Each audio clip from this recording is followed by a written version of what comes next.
Sitting by the Fire, a podcast on ancestral wisdom, medicine, heritage, and transformation by Anna Shoyom.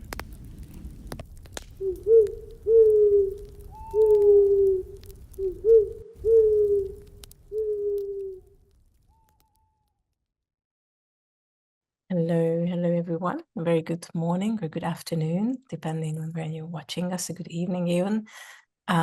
This is Sitting by the Fire, and today my dear guest is Lyndal from Melbourne, Australia. We're connecting the word. I'm in Barcelona, Spain, so we found that time frame where we can actually be together and talk. Thank you, Lyndal, for being here today with me. And this is how I like to start a chat. Like, would you please present yourself? Who are you today? Who is Lyndal? Well, thank you for having me, first of all. I am a ritualist, an artist, and an ancestral lineage healer.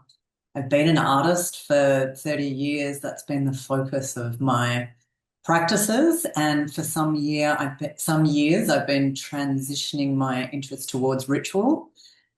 In 2023, I trained to be, or 2023, 2024, I trained to be an ancestral lineage healer, and I am now studying to teach ancestral lineage healing in multi-day workshops. So that's what I'm most occupied with currently, learning the many skills necessary for that.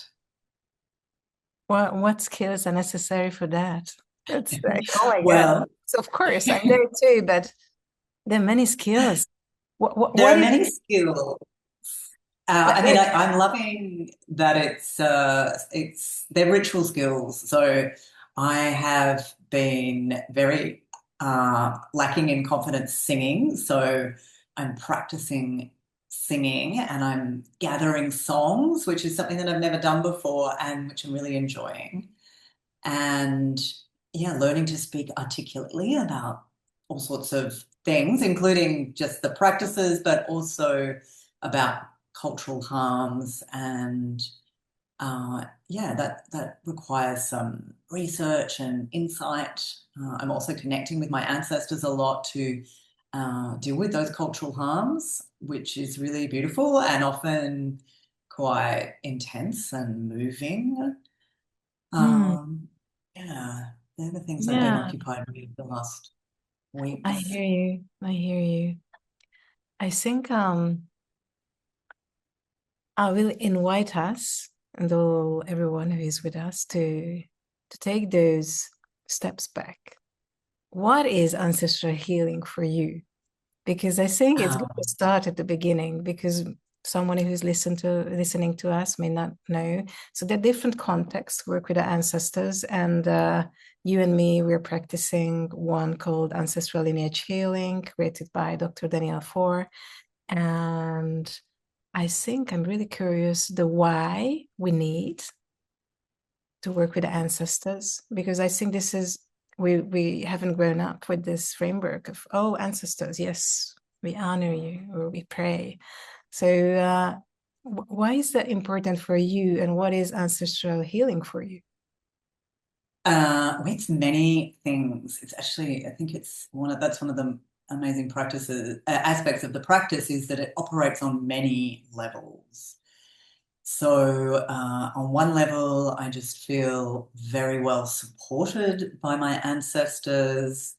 I seek advice from them. I check in and ask them about all sorts of really varied things. There is also the process of the ancestral lineage healing, which is what we assist people with, and that's we show people how to connect with ancestral guides, and they can find out about their lineages through the ancestral guides, and they can work with the ancestral guide, or although in fact the guide does most of the work, but they can work with the guide to heal their lineages. And it is based on the premise that we are supposed to be connecting with our guides, that it's very normal for humans to connect with their ancestors, and indeed that it's a very common aspect of many cultures, and it's a privilege living in Australia where First Mm. Nations people here often speak about their ancestors, where ancestral practice is very normal for Aboriginal people. And that's something that's really great about being back here, that there is that culture of ancestral connection. It's not so mysterious and strange here, I don't think, although most Australians aren't doing it, but it's just it is a presence here that I'm very grateful to be Mm. around. Is Yeah, there and any I mean, difference? really, Hmm? Is there any yeah, difference? just sorry, Sorry. you go, you Me too. go. No, no. If there is any difference between other lands where you've been living and there is no ancestral reverence by indigenous Yeah, people. I was in Berlin for 10 years, and I started doing this practice while I was still in Berlin.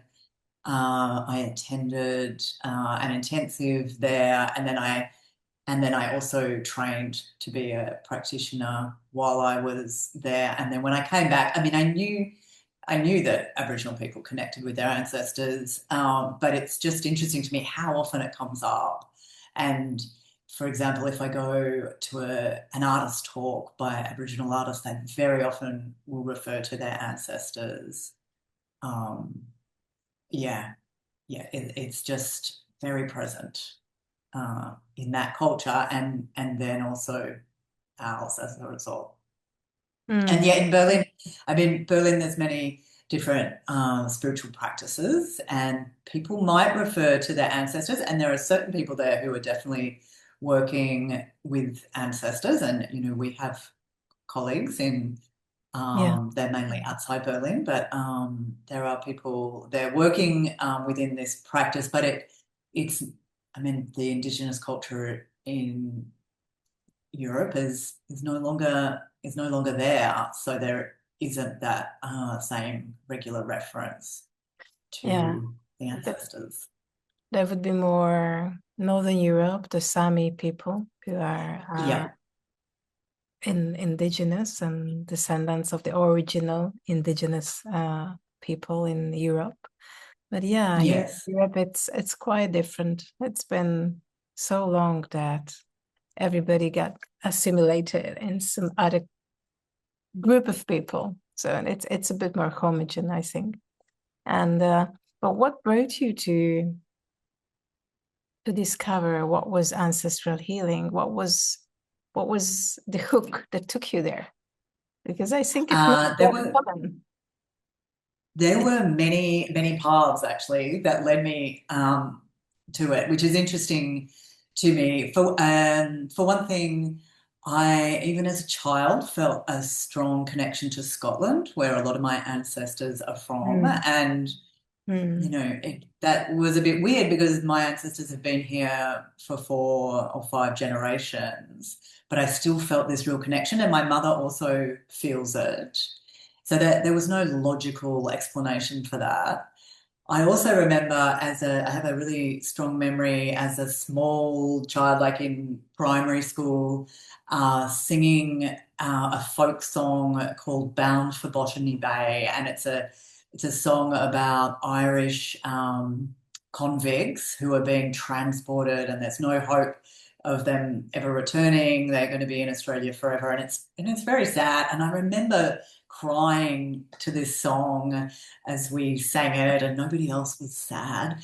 But I had this kind of this sense of loss and this melancholy. And at some point, maybe 10 or 15 years ago, I kind of thought, I think I've got intergenerational immigration trauma. And mm, that sort of seemed ridiculous again because my there's a lot of very recent immigrants here, and yeah, lots of my friends' parents immigrated. Again, it seemed like it was so long ago that it shouldn't affect me. So that's been an aspect of my sort of psychology my whole life. And then I had a lot of health problems in my 20s and 30s, and I tried many, many things. And at some point, I thought, I don't think all this pain is mine. And, maybe it's ancestral. And I read books about intergenerational trauma about 10 years ago. And there was another aspect to all of this, which was that through my art practice, I became really interested in ritual. And that Mm, was largely because I was really interested in all sorts of aspects of time. And I was interested in the way that ritual marks time. And so, actually, in the early days of the pandemic, there was an ad on my Facebook feed for a course, which was actually the Foundations of Ritual Practice course.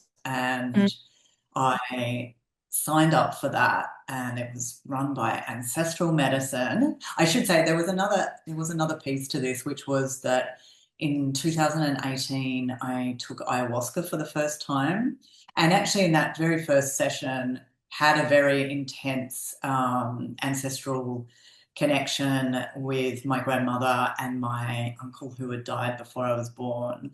But mm, then that just blew sort of me open to a lot of new things, including just a lot more spirit connection. And then I remember in another ceremony, I mean, by then I'd probably, maybe I'd done five or something, just being really aware that the shaman was connecting with his ancestors, as part of Indigenous traditions, and thinking, who would even be my ancestors? Because I mean, I also had awareness that the ancestors of the land are also my ancestors, but I didn't grow up on my ancestral lands. yes. Um, yeah, and I think a lot of people from, I think ancestral lineage healing has very wide appeal for many different people in different circumstances. But I do think those of us from settler colonies, there is this search for identity, and there is this sense of loss and disconnect, which is, for me, was really answered by ancestral lineage healing. Mm, I love that you say that. That I wouldn't say that only for those who live in settled colonies, but maybe that's more accentuated. But the sense of loss, searching for identity, searching for our roots, and having that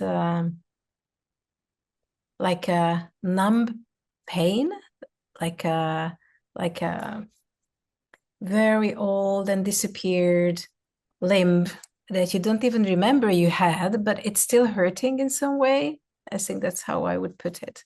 I think that's something really relevant in our times, in many different ways and aspects. But I do understand that it's more accentuated, possibly when the forced migration occurs, and even for the fourth or the fifth generation, there is still that grief within that wasn't Yeah, and possible to express before, maybe. yeah, yeah, I think well, when you connect with your different lineages, I mean, I think that's another thing, is that often people from settler colonies have ancestors from many different places.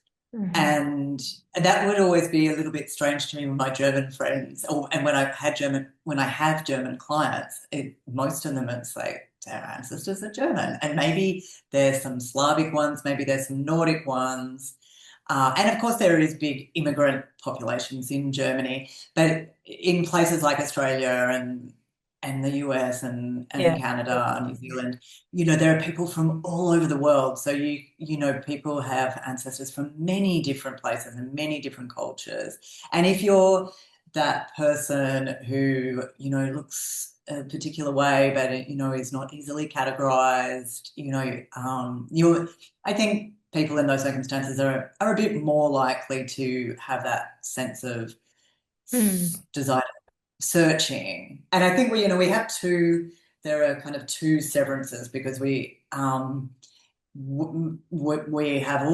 anyone who's not in an Indigenous culture has been severed from the Indigenous culture, and that, for European and ancestor people, that might be 1,000 or 1,500 years ago. Um, and there's that sense of loss that, yeah, I think you're speaking of. And then, yeah, and then if you're growing up on the other side of the world from where your ancestors lived, then there's this other rupture. Yeah, yeah, absolutely. And I think it's really important that you mentioned that it skips generations. It doesn't disappear. So time is not healing everything if you don't do something about it. And it can, I think that maybe you being an artist, that's also something that helped to like dissolve or allow it to be expressed what was present in your transgenerational package in a way. Did it Yeah, help? I mean, I had uh, being an artist. Is that the question? Yeah, I, that yeah, helped. I mean, I think I mean, there was a point only a few years ago actually where my artistic practice and my health concerns of it, I've just done so many different things to improve my health because I had chronic pain amongst other Mm, things, and so this was always this thing in my life that I was trying to deal with, and this was like one track, and then my art practice was another track, and there was a little bit of crossover, but mm. not a lot. And yeah, a few years ago they converged, and Ah, so this like artistic interest in ritual, for example, and also an artistic interest in time and history. And ancestral lineage healing is such an incredible way to explore time and history. absolutely. Um, but these sorts of practices were much more in the kind of yeah, they were the things that I was exploring to sort of deal with my health and Uh, well-being. Now, yeah, they've really converged. that's Um, powerful words. I had like goosebumps when you said like yeah. boom, like two rivers coming together and becoming maybe stronger in its stream. But is it okay if I ask something Yeah. about your well-being and health? Did it change since you practice ancestral lineage healing? Yeah, I mean it has absolutely, but there is quite a funny story around this actually because so I mean I just do have better well-being. I feel supported. I mean this is a common experience Yeah, for people who do ancestral lineage healing that they yeah, you have yeah, better support. I think I mean it's not a silver bullet for stress, but I think you can have less stress in your life because you have more support, you have wise elders advising you, there's all these sorts of things. And so that has all made my life, yeah, more easeful, I think. Yeah, that's fair to say. But what did actually happen? So I had, amongst other health problems, I had chronic pain. And at the intensive that I attended in Hamburg in 2023, I met a girl who um, actually came to visit Berlin afterwards, and we met for a coffee. And I think I looked on her Instagram to, know more about her. And she was coaching people around chronic pain. wow. And so I just asked her about that, like, what's the, what's your methods or something? And she offered that the way that I see it now, having practiced it, is that it's a neurological hack, which says that chronic pain is not normal, and that it's like, yeah, it's a kind of neurological dysfunction. And I had all the kind of classic reasons that people experience that, some of them which are kind of related to intergenerational stuff. Yeah.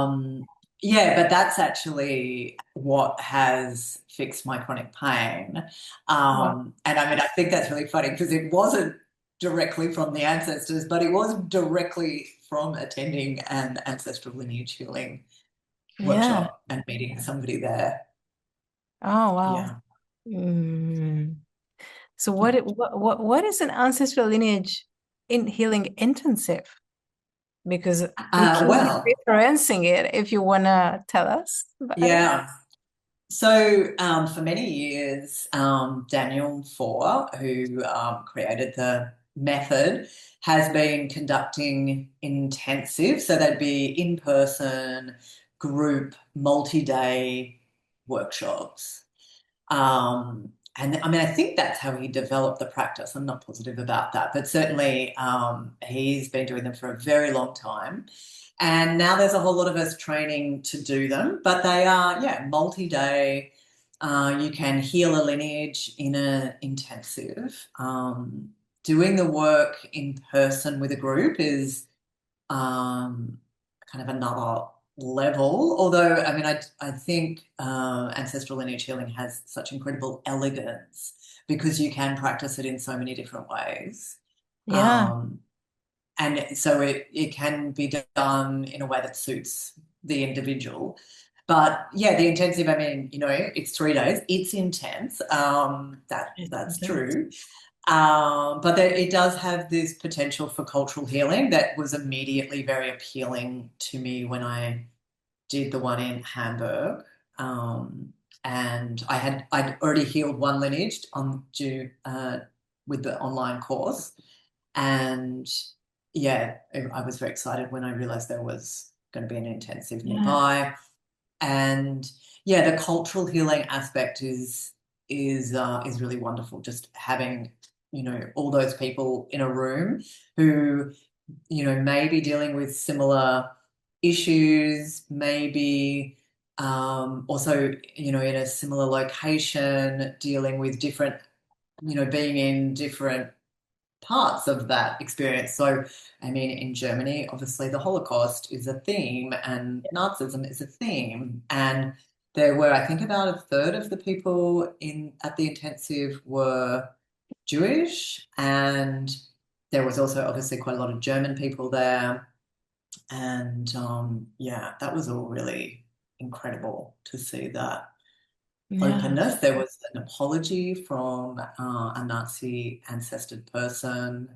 I mean, also the space for somebody to speak openly, and multiple people were speaking openly about having that ancestry. I mean, that is not easy. Um, that is not easy. but this is a space where that can be expressed and acknowledged and understood that, that also comes with incredible burdens. I mean, yeah, and impacts. I mean, of course, it comes with burdens, but also, direct impacts on individuals. Yeah, Yeah, absolutely. um, And I think it's yeah, relevant today when there are numerous wars in the earth, absolutely. and Yeah, we keep killing each other in some way. So it doesn't matter on which side you are, your descendants are going to suffer from it. End of the story. That's what we're learning from ancestral healing and these practices. And I think it's so important what you say, Linda, because the multi-day community service, a community ritual in that way, if you can say that, it has a profound impact on the individual as well, because we don't have these spaces, or I think they disappeared. I imagine that like in the Greek understanding of the agora, like the market space, or you just come together, you talk, but also in the community level, like that space where you can speak through things and it's okay yeah, and it's held and it's no judgment. We all know that it is a possibility, it happened, and it's okay to name it and speak it and maybe ask for forgiveness or maybe forgive. So there are beautiful, beautiful parts of this practice that it's so unloading also for the nervous system, for the body, and for all our psyche, because I think when we speak about transgenerational trauma, I like to call it transgenerational heritage, because that is not only trauma or whatever the trauma caused, but also the blessings and the gifts that in a way go hand in hand, both of them. But as humans, we usually pay more attention on the difficulties and the trauma, because this is how we can assure survival. But also gifts and the blessings, what we can embody, and we already have them and possibly using them without even acknowledging them, That's also a beautiful part of the practice. But what I want to say here is that I love the importance of coming together from different backgrounds, and but on the similar ground of here we are and we're going to do something very intense that's going to touch us, but we're still here and we're going to stick around to the end because we want to do this beautiful thing, which is healing our own ancestors, healing the community through that, healing the land.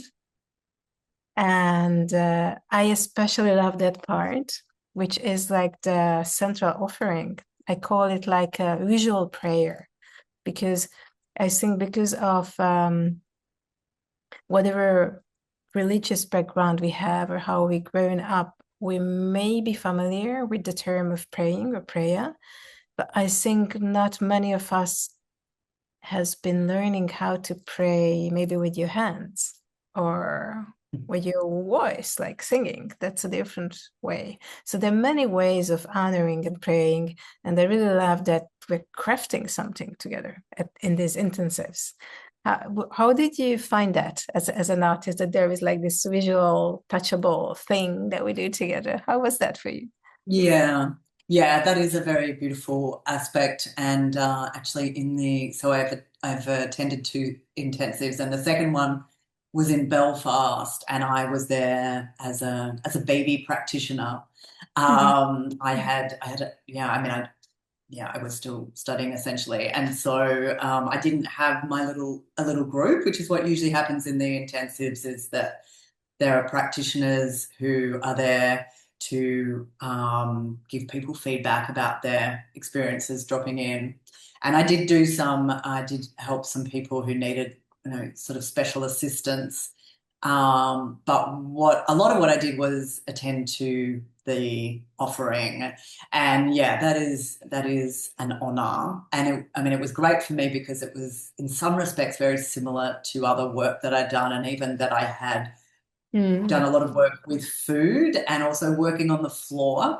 So there was a real familiarity in it, but then it's also very different. And I mean, I'd worked in the contemporary art scene, and I'd been sort of educated as a postmodernist, and I Oh yeah. had been very inspired by conceptual art and so forth. But that world is quite cynical. There's actually not the same sort of love of beauty that you find in ritual Mm. situations, and you're building that. An aspect of building that offering is to attract spirits, and yeah, we're trying to make it beautiful. As much as it's also just a community project that everybody's working on and that has all the materials that people have brought that very likely have ancestral references. And I always take oatmeal, and in Ireland there was a lot of oatmeal. Mm. Daniel commented, "There's always so much oatmeal," and I was like, "Yeah, because it's an important ancestral food and an ancestral offering." Apparently, the Druids Yeah, yeah. made offerings of oatmeal. I mean, I should say not cooked oatmeal, raw oatmeal. That would be disgusting. Um, Yeah. um, yeah, but it is beautiful. Yeah, doing that, making the offerings. And what do you think? What's your insight? Why rituals speak to us? What's in Oh, them that calls to I us? mean, for me, it's the thing that feels most important is that it's a time outside of time, where so in the case of a ancestral lineage healing workshop, I mean, we call it a workshop, and it kind of looks like a workshop, and you're learning things, and it's also it's personal development and it's psychology, but it really is also it's 3 days where you just take the time out to focus on your ancestors. And yeah, to me, that's the thing that's really important about ritual, that it's different from all the other time that we have, where we're distracted by other things, occupied by other things.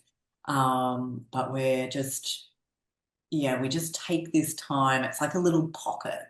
Mm. little bubble where I mean, for one thing, also, I think that's very important. And I mean, I do ritual by myself, and that absolutely. But also, I think the sense of community is really important, and certainly, yeah, in an ancestral lineage healing intensive, even if you're not really necessarily connecting with other people that much, what's going on for everybody else does impact you. And also being in group, it's easier to connect to spirit Mm. very often. That's certainly my experience, and a lot of other people echo that. There's just Yeah. an ease with that Yeah, connection to spirit. absolutely. Absolutely.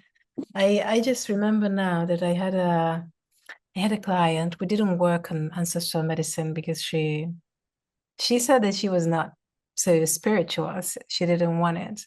But it was really curious because so sometimes it happens that when you practice a skill, you become very sensitive with it, which means that I'm also doing different therapies with trauma and other things. But there is an instinct, there is a sensation in me that says, "Oh, this person has transgenerational issues."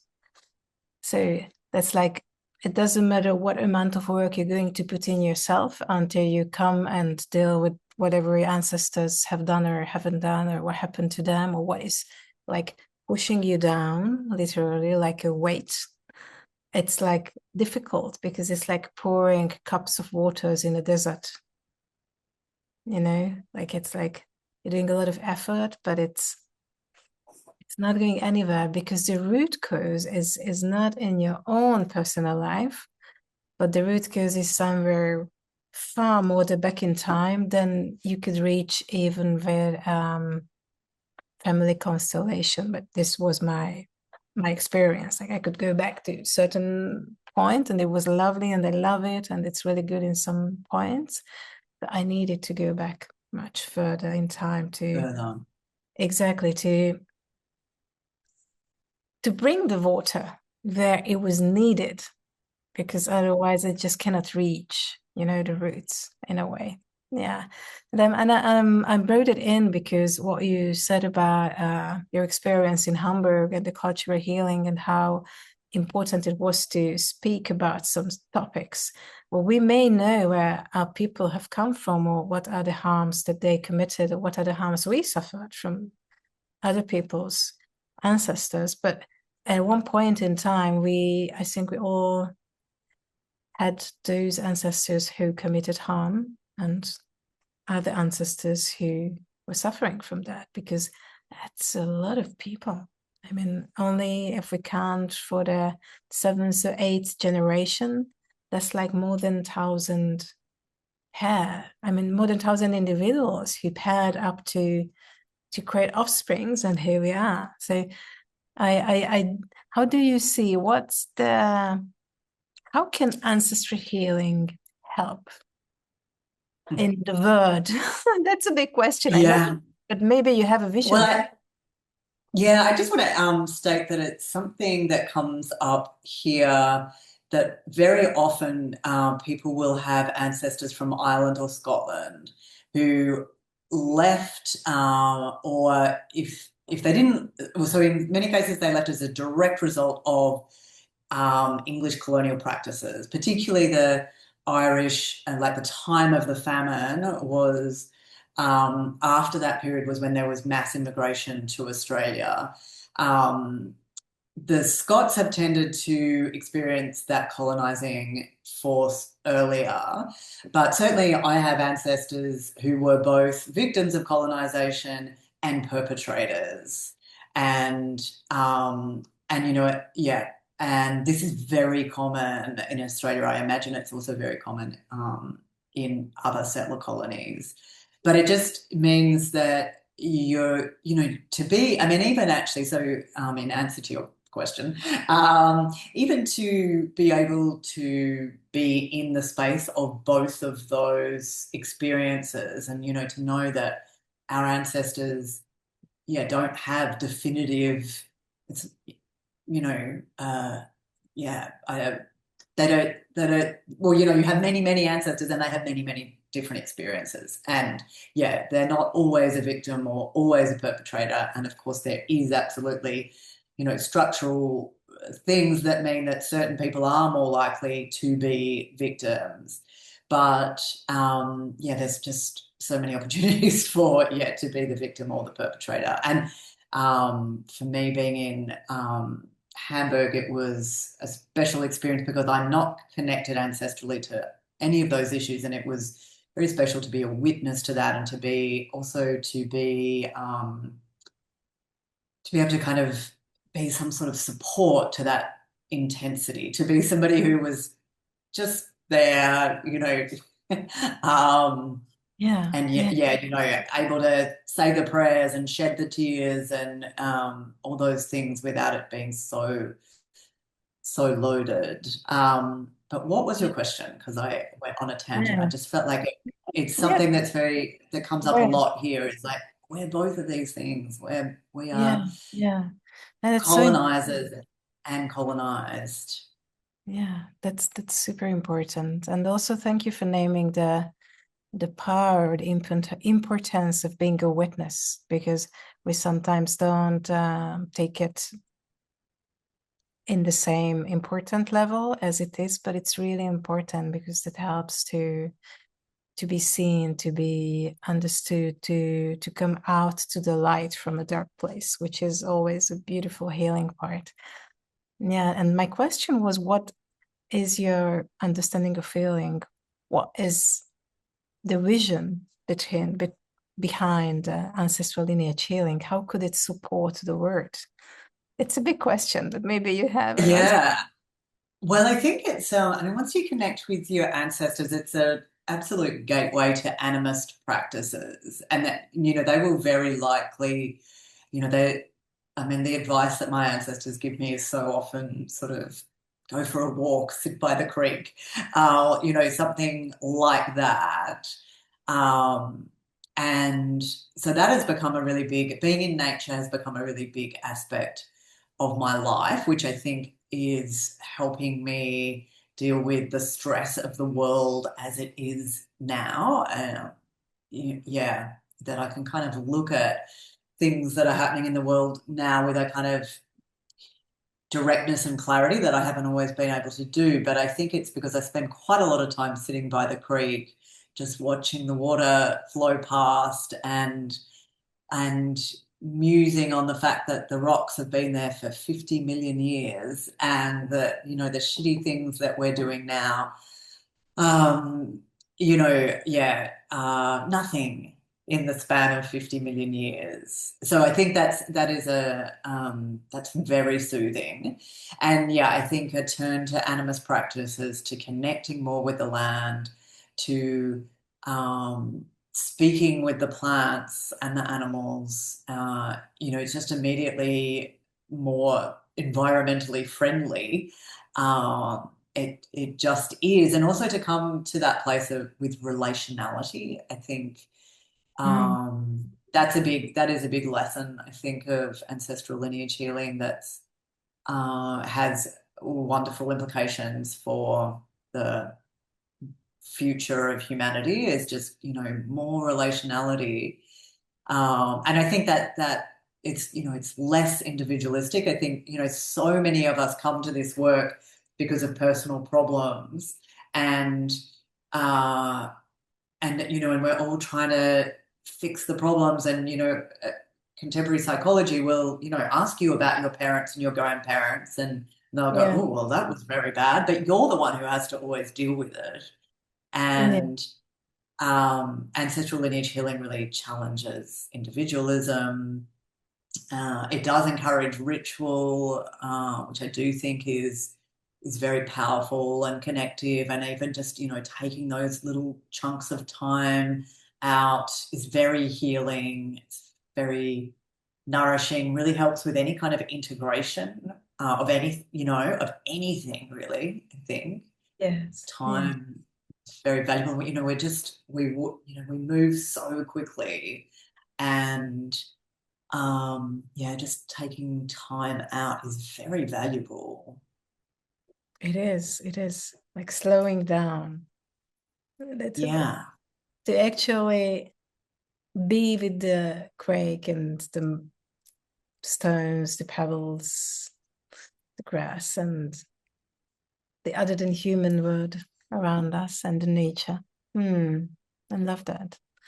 Ah, Yeah. Yeah. And actually, in that place, also, I can be very much here in Australia and connected to the land here and to a creek that is has an Indigenous name, which I really love. It's like it's got its real name. It doesn't have some stupid yeah. Englishman's name, which a lot Oh, of things very here good. do. It's got its real name and I can connect with it, but I'm also connecting with my ancestors and running water in Scotland and Ireland and I can be in both of those places, which is some kind of resolution of Mm. that tension that I had as a child. So it's maybe also then this framework, ancestral lineage healing, ancestral medicine, it became like a portal to Yeah, reconnect and through that connection to come back to relationship also with distant lands, that like honoring that piece of land where you are at actually connects you to all the other lands that has or had important connection to you or to your people in a way. absolutely. Mm. Yeah. And Yeah, I it's the know, closest to yeah. time travel that I've ever got. And Oh yeah, I am intrigued by time travel. I love that. Yes, time travel is so valuable. It's Yeah. different. It's different. It's not like back in time, but I mean with a car, things like that. But it is really, really real in that way. Yeah. Yeah, it can be incredibly vivid. I mean, I don't, yeah, it's definitely the closest I've ever got to time travel. And I mean, it does challenge the notion of time because the past, the ancestors can change and terrible things that happen can be healed. Yeah. I enjoy that aspect. The relationship to time is special. Mm, I love that. And I know, Lyndal, that you're going to fulfill a dream of yours relating to intensives. Can you speak about Yeah. that? Yeah, so when I went to that intensive in Hamburg, I thought, oh, wouldn't it be amazing if people could do this in Australia? And because we have a lot of need for cultural healing, we have because we are we colonize the country is a former colony. The land was stolen from people who were here for 70,000 years. Their culture has been really damaged by colonizing practices. And I saw this I saw this cultural healing that was happening between Nazis and Jewish people in Hamburg. And I thought, wow, I wish somebody would offer an ancestral lineage healing intensive in Australia. And even when I trained, I didn't imagine that I was going to be in a position to offer intensives. But in August this year, Michelle and Taysenson, who lives in Singapore, and I will host a intensive in Melbourne, which I'm so excited about. And we'll also do one in Singapore um, as well. But yeah, starting in August with Melbourne. And Oh, yeah, we're beautiful. very excited. And I'm really looking forward to working with Michelle. And yeah, it's I'm just, yeah, it's a dream come true. I am super excited for you, and we'll leave some details here in the description. So if anybody would like to check that out, you're welcome. And what would be your something that you would tell to someone who is new to this ancestral work? So maybe they were listening to us and they get curious. What's a good entry point? What would you recommend? Uh, Yeah, well, I mean, there's quite a lot of material to engage with, but I mean, in terms of a sort of a summary, a sentence, it's a very elegant practice developed by an American psychologist, so solid, serious stuff, but also a magical practice in a sense. Well, magical in the sense of just being beautiful and wonderful, where you connect directly with an ancestral guide. And this is also a decolonizing practice where we realize that we can all do this. We can all connect with spirit. It's not something that requires a special talent. We can teach you how to do that. And I mean, that's a special aspect of this practice. And yeah, you can develop a lifelong relationship with an ancestral guide and heal all those people on your lineages who didn't have that that in their lives. And Yeah. yeah, it just can bring so much well-being and joy and love and support. And Yeah. Yeah. yeah, I love that. Thank you. So I hope my that pleasure. anybody interested, you can just head to Lyndal's website or ancestralmedicine.org and just find out more about that. And thank you so much, Lyndal, for being here with me today and accepting this invitation. And we'll be My back. pleasure. Thank you. Thank you for the Thank you, questions. everyone. And have a beautiful day and evening. Bye.